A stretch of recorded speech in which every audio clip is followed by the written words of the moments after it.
January 2nd, the Christian Church thanks God for the faithfulness and the missionary heart of Wilhelm Loehe.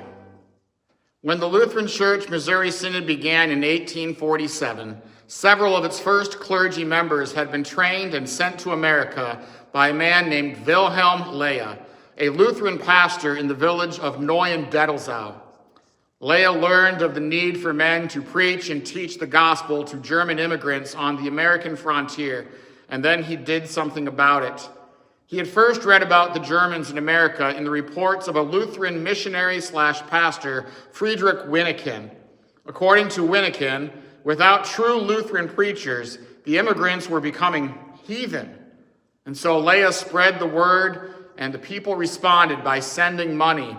And after about a year of education and training, Loehe had trained and sent the first missionaries to America, the first of more than 80 that Loehe would send in just over a decade. In addition to the Germans in America, Loehe was also very concerned about the American Indians, for they too needed the gospel. His plan was to establish Lutheran congregations near Indian villages. The pastors would serve also as missionaries. Loehe's servant, Lorenz Lozel, volunteered to go to America and helped recruit 6 other men and 5 women to make up the first congregation. The missionary pastor serving that congregation was named August Kramer.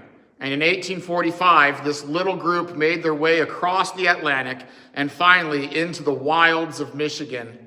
They established their settlement and named it Frankenmuth.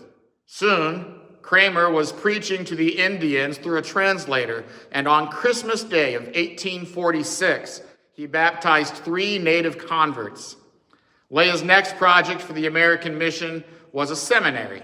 He thought that his missionaries should receive at least some of their training in the place where they would be serving. But the Lutheran seminaries already in existence were not fully committed to the Lutheran confessions.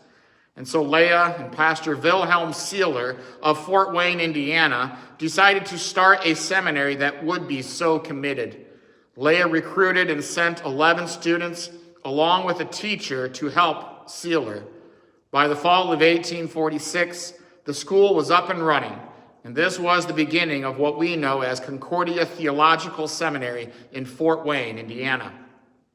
Unfortunately, Loehe embraced some false teachings, and his association with the Missouri Synod came to an end in the early 1850s. But nonetheless, it would be wrong and negligent not to give God thanks for his many contributions to establishing the confessional and missional Lutheran Church in America.